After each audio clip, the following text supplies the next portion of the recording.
Hello, my name is Rob Garn. I'm a software development instructor, and today I'm going to demonstrate how to get user input using Flask.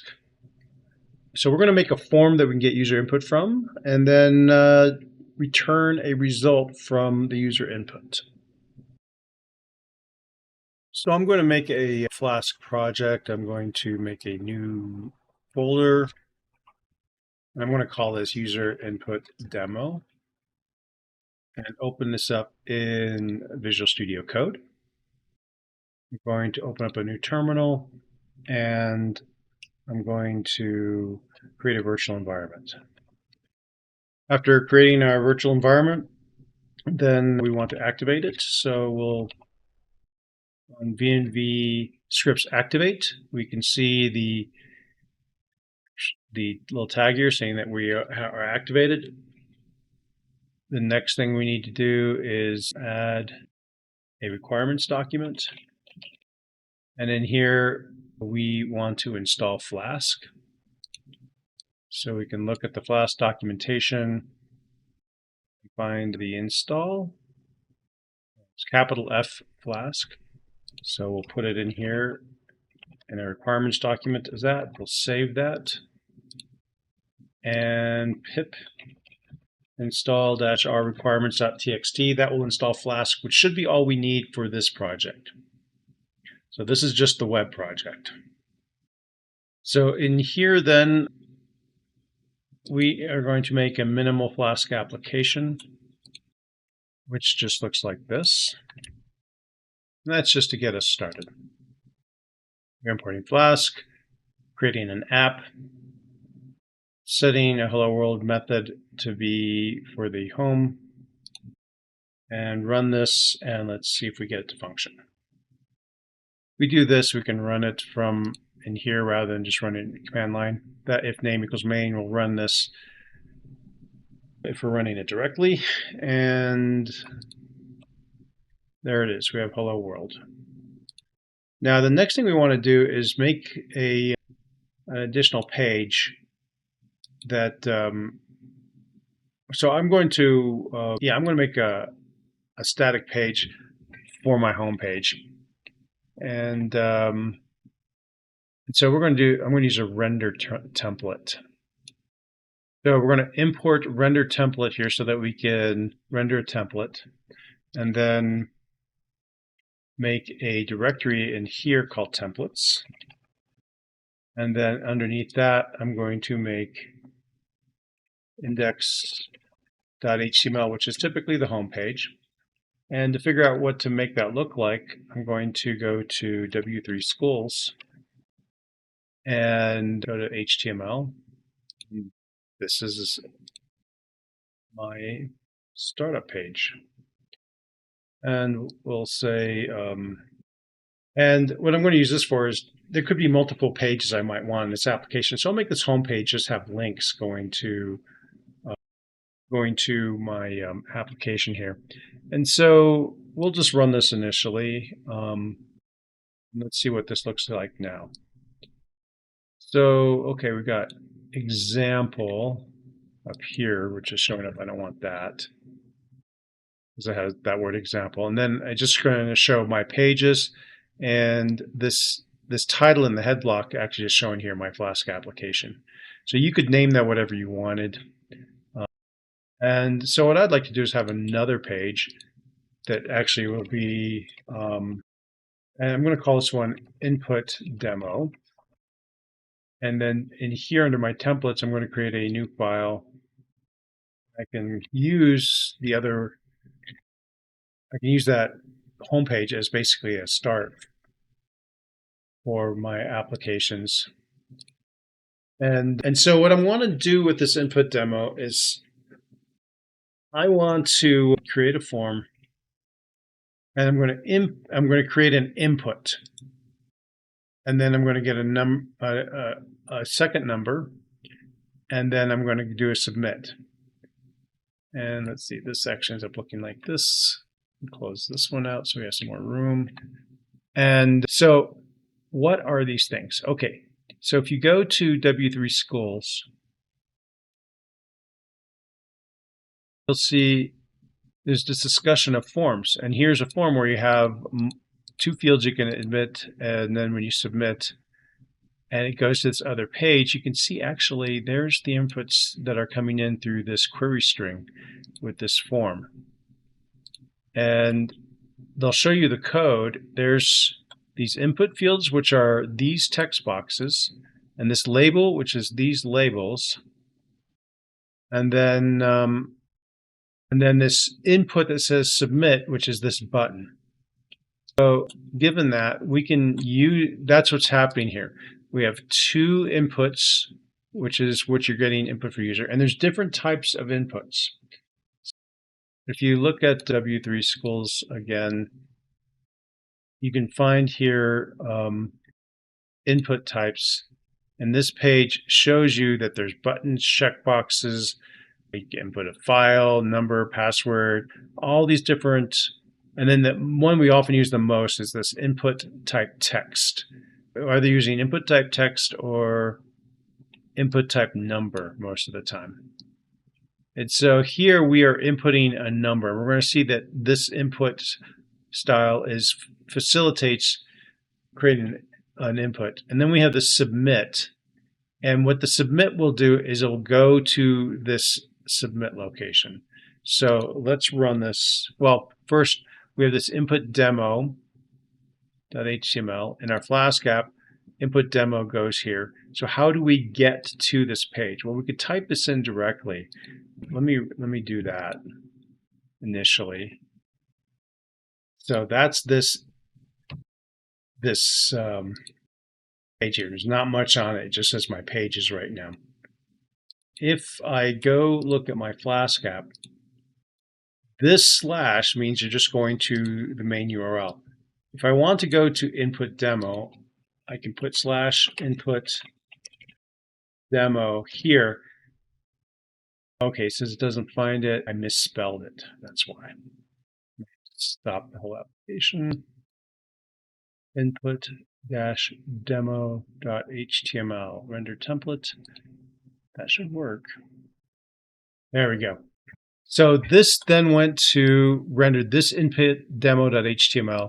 If we go look at this page, we can see there's my input field for num1, there's my input field for num2. I can put different numbers in here, and then I can click submit. Now, it couldn't find /submit, but we can find it here. Now, we're using this post method. Watch what happens if I change this to get. Let's save that, and then go back to this form and submit. Oh. Refresh it and submit. If I run with a get instead of a post, you'll see that up here is the query string, and there's the values that I entered. The name field here is used to come up with the key, and then there's an equal sign, and then the value is what the user entered. So there's a couple different ways in a form to do a submit. If you have the method being get, you'll get a query string with the values here. If you do it with a post, you won't, but the data will actually be brought in a post request. Now, until we use a database or something, that's not going to help us out a whole lot necessarily. Well, actually, with Flask, it might. So we could probably use either post or get with Flask. Post is often preferred because this looks kind of messy in the URL, and the user doesn't like to see it. So let's see, maybe, so we need another page which that form goes to, app.route. And in this case, with the get method, what we're going to do is we're going to import the request Flask as well. And what this is going to do is this request object allows us to get with request.args.get allows us to get those values that were displayed in the query string, that question mark with the key value pairs num1 and then equals and then the user number and num2 equals the user number. So what will happen is in this input demo, the values the user puts into these inputs will be labeled num1 and num2, and then when it goes to this submit using a get method, it will go to it will activate this route, which will activate this function, which will cause where we will get these values out of the query string into these two numbers, and then we can do whatever we want with them. Now, in this case, I'm just going to add them together, but if you're in your application, you may be getting numbers, strings, any number of things, and be using them for your application. So if you were, for example, doing a regression type of problem, that's how you're going to get the user inputs, and then you're going to use your regression formula to calculate from those inputs what the results are. And right now we're just returning a string, and let's see what that looks like. I'm going to run this. And it's kind of annoying to have to type this in here. So, well, we'll do that for now, but we're going to go to our input demo. I'm going to put 1, 2, 3, and then 3, 2, 1, and submit. And you can see that this is displaying the results. You almost never really want to display the results of something like this way. You almost always want to have a template, an HTML template to display it from. So let's see if we can make this better. So what I'm going to do is I'm going to create a new file, and I'm going to call it submit.html, and we'll just use any one of these pages as a start. And I kind of prefer to call this results. I'm going to call it results, because here this method could be called submit, but we can call this whatever we want.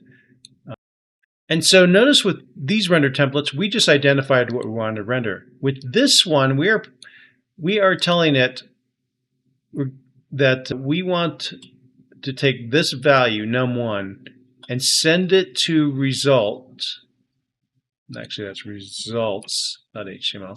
Send it to results.html template as num1. So you can actually make these be different, which means that in results, this could have a different name than what you have in here. But often these end up being the same. So that's why you get this weird num1 equals num1, num2 equals num2, and then result equals result. So then in here, we can display the values. And this is placeholder code, which Jinja in the Flask, which is one of the frameworks used in Flask, will actually take the information here, num1, num2, and results, and place them in here where these curly braces are. So this is how you can get input from the user, go to a function inside of your Flask app, do some calculation, do whatever you want to do to manipulate that, and then pass the values that you calculate in this method to an HTML page, which will then display it the way you want. And so, you can just have multiple paragraph tags with labels for, which is information that you display that way. And let's see what that looks like. Now, this is annoying. So I'm going to go to my index page, and I'm going to add an anchor tag. Actually, yeah, let's do an unordered list. And so we'll have this list of links. So an anchor tag is a link, and this one is going to go to our input demo function, which will then render the input demo HTML, which will give us our form. And so if we run this, so the way this is, this unordered list just makes a list. LI is a list item, and the list item we have in here is just a link, an anchor tag, with a location where we want to go and the display name that we want to show in this link. So if I run this now, let me make sure everything's saved. now we have a link. That takes us to our input demo.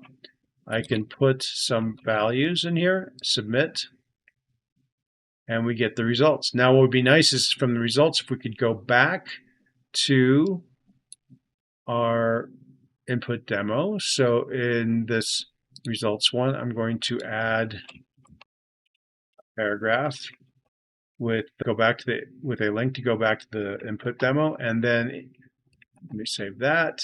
And then the input demo, it would be nice at the end of this to have an anchor tag to go back to the home page. So notice the slash is the home page, and those represent these routes we're going to.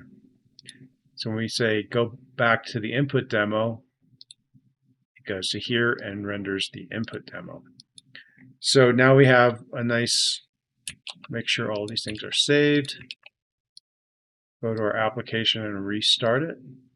And now we have these links that allow us to navigate through our application. And so that gives you a basic structure for an application. So, one, requirements. We just need Flask. What you're going to do then is you're going to create a virtual environment, and then you're going to pip install the requirements. Once we have Flask installed, then we can start making our application. We're going to make our Flask app, which is going to consist of our imports at the top. Notice that we need, for all of this, we're going to need Flask, render template, and request. We're going to instantiate our Flask application and then create three functions that are decorated with route attributes. The route attributes specify that when something comes to Flask looking for the home page, do this method. When they're looking for input demo, use this method. When they're looking for submit, use this method. The input, they each have their own template, which is really just an HTML page. This one just has a link that goes to the input demo, which goes to the input demo, which renders input demo .html, which has a form. The form has a submit action, which is the route for this method. And then this is using get. We're going to get the values from the form using the name attributes of our inputs to fill two variables we have. We're going to do whatever calculation we want, and then what we're going to do is pass num1, num2, and result to our results.html, which is going to use those to display the results. And then we have anchor tags throughout. So that is what we do that is one way of getting input from the user to do some calculations and then display some results. So that's there's fancier ways to do that as well, but this is the most basic. Thank you very much.